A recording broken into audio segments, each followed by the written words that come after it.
next topic is transform and conquer approach.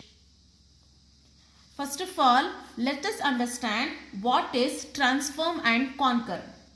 Transfer and conquer is an algorithmic strategy in which the problem is solved by applying transformations. I'll repeat, transform and conquer is an algorithmic strategy in which the problem is solved by applying transformations. Now, how to apply these transformations? There are three variations of this approach. First one we call it as instance simplification. Second one, representation change. Third one we call it as problem reduction. So there are three variations of this approach. The first one is called as instance simplification. A simpler instance of the same problem is called as instance simplification. For example, in mathematics we have learnt about Gaussian elimination method. That is the best example for instance simplification. Second one is representation change. Means a different representation of the same problem. Means one problem can be solved using different methods. Best example is your heaps. That is, in this topic you will be learning in deep about heaps. Next, problem reduction, an instance of the different problem. For example, counting paths in a graph. Next is computing GCD using Euclid's method. These are the examples of problem reduction. This transfer and conquer, in the form of the figure, if we represent, you have a problem instance. That problem instance can be used with three type of transformation.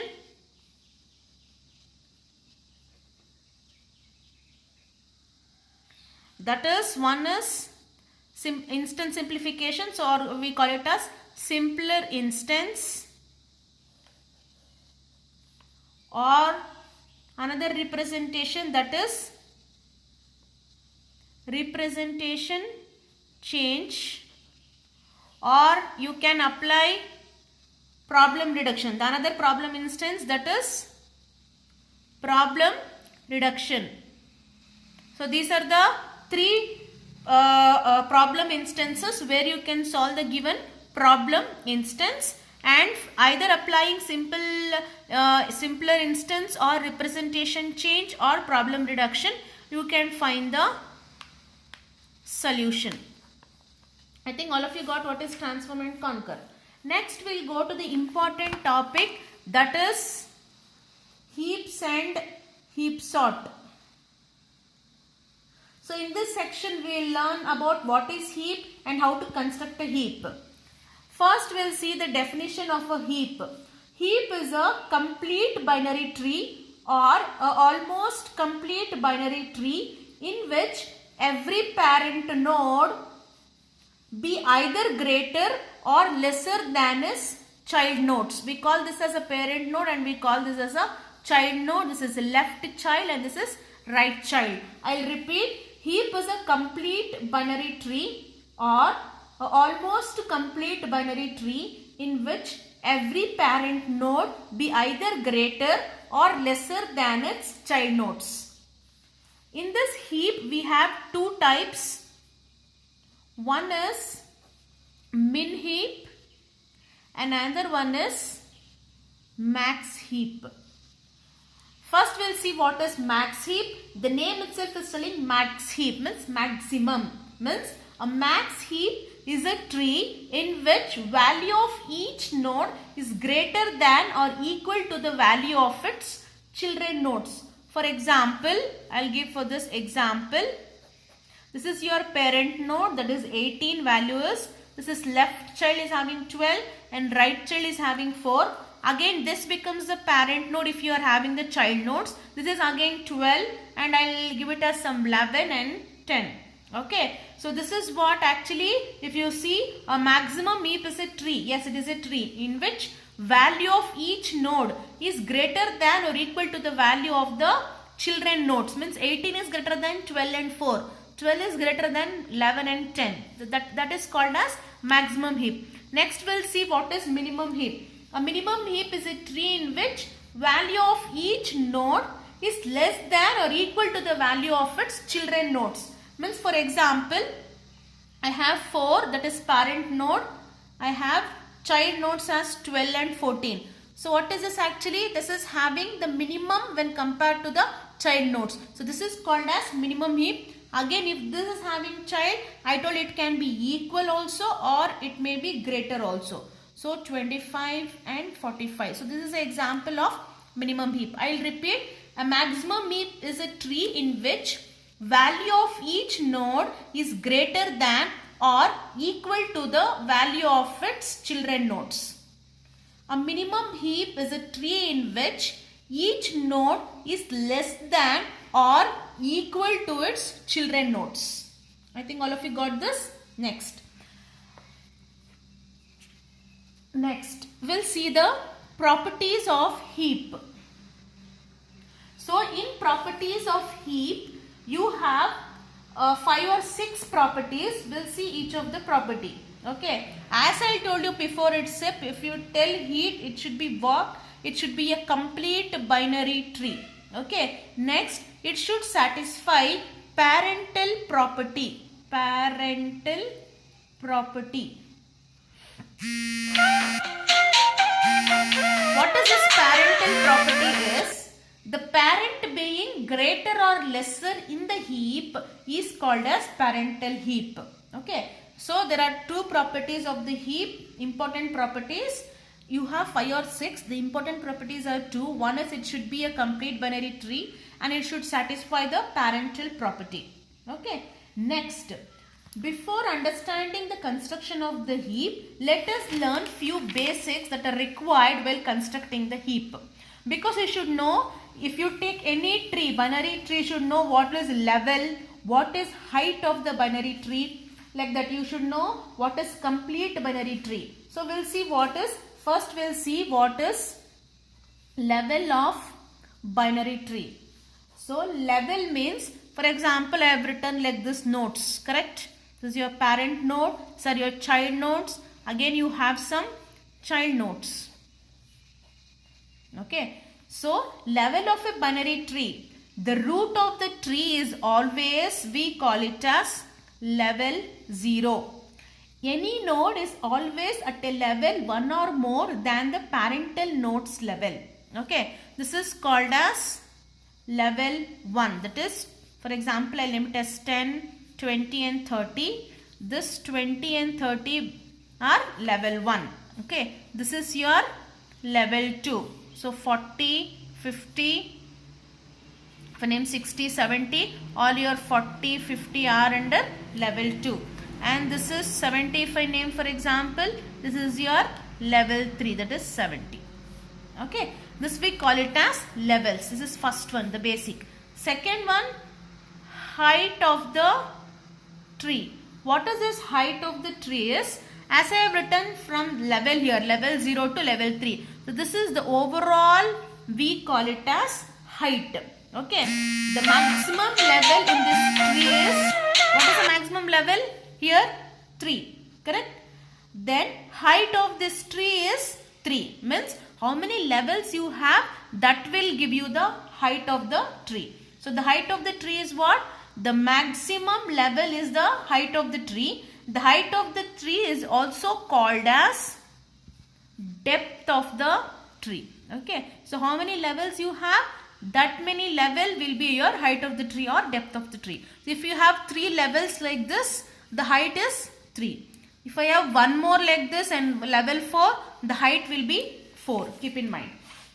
Next we'll see what is complete binary tree. What is complete binary tree?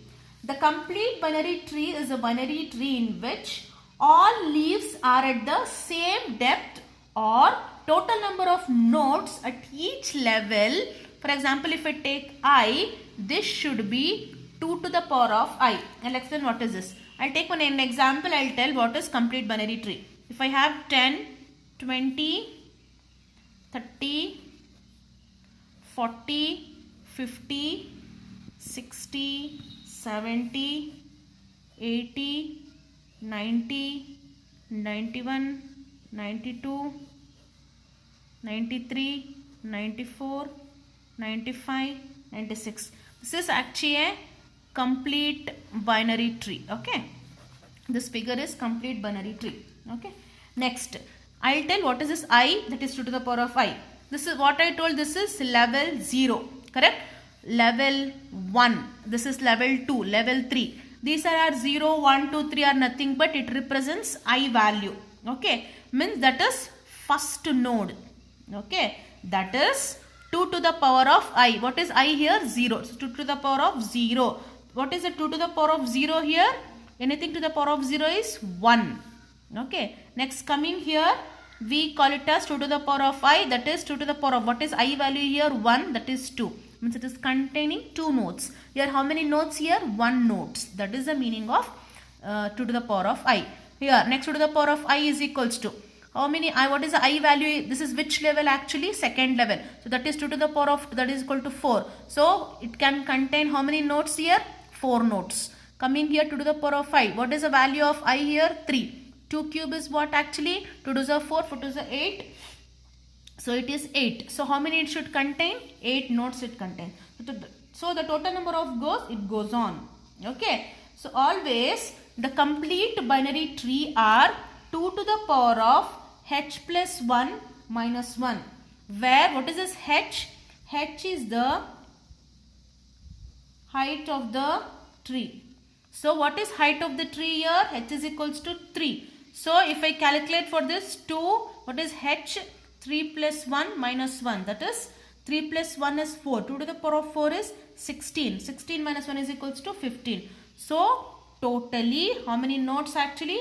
15 nodes in this complete binary tree. So if you count here, there will be 1, 2, 3, 4, 5, 6, 7, 8, 9, 10, 11, 12, 13, 14, 15. So 15 nodes. If you want to calculate how many nodes are there here, so you have a formula called as 2 into 2 to the power of h plus 1 minus 1. H is the height of the tree. So height of the tree is, you know how to calculate the height of the tree. 0, 1, 2, 3. So 3. 3 plus 1 is 2 to the power of 3 plus 1 is 16. 16 minus 1 15. So totally how many nodes are there? If I tell you to calculate, you can use a formula 2 into 2 to the power of h plus 1 minus 1. So this is called as complete binary tree. What is almost complete binary tree? Almost complete binary tree are, it should satisfy 2 conditions. What is that? Almost complete binary tree. Each node has a left child whenever it has a right child. Correct all of you? That means there is always a left child, but for a left child there may not be a right child. I'll tell example and I'll show you. Second property is that the leaf in a tree must be present at height h or h minus 1. That means all the leaves are not to adjacent levels. For example, I have 10, 20, 30, 40 and 50. This is what actually, this is a almost complete binary tree. Why? Means it is satisfying 2 conditions. What is that? Each node has a left child. Correct all of you? If it is having a left child, it is having a right child. Yes. Again, you have a node, you have a left child, you have a right child. Correct. So it is almost complete binary tree now. Next, for example, I'll take one more example which is not complete binary tree. I have 20, 30. Here I don't have a left child. I'll have only the right child here. So it is what? Not almost complete binary tree. Okay. Next.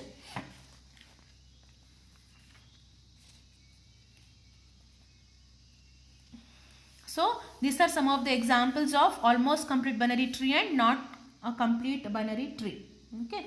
Next, you have properties of heap. As I told you before, other than the two main properties. The first one property is, these are very important, they'll ask you in the exam. First one is, there should be either complete binary tree or almost complete binary tree. Keep in mind, there should be either complete binary tree or almost complete binary tree. As I told in the previous examples, you can write the tree and show. Second property is, the root of the heap always contains largest element. So keep in mind, here if you take, here it is less, but always the root element what you get should be greater than the child nodes like this. Again it should have lesser. Again if you have this, it should lesser. So when you compare, the root node of the heap should always be the largest element. Here 20 is the largest element of the heap. Next, third property, each subtree in a heap is also a heap. Means if you take for example the same example here, this is again what? A heap itself. If I take one more example here, again this is also a heap. Means this subtree should also be a heap. Okay. So here what is mean by heap? The node should have the highest number. Here 3 and it is 4. Yes, satisfying. This is 8, this is 6 and 7. Yes, it is satisfying. So third point is what? The subtree should also be a heap. Fourth point, heap can be implemented as array by recording its element in the top down and left to right fashion. Means what? Here if you take a node, always it should be first assigned with left node, left child, then right child. Again then left, then right. Without the left child, there should be only the right child. That is the property. Okay. These are some of the properties. You have four properties other than the two properties. So keep in mind. So by this, the basics of heap and heap sort is completed. Next class or next session, you will be learning about array representation of the heap, how to construct a heap, and how to solve the problem using heap sort. Thank you.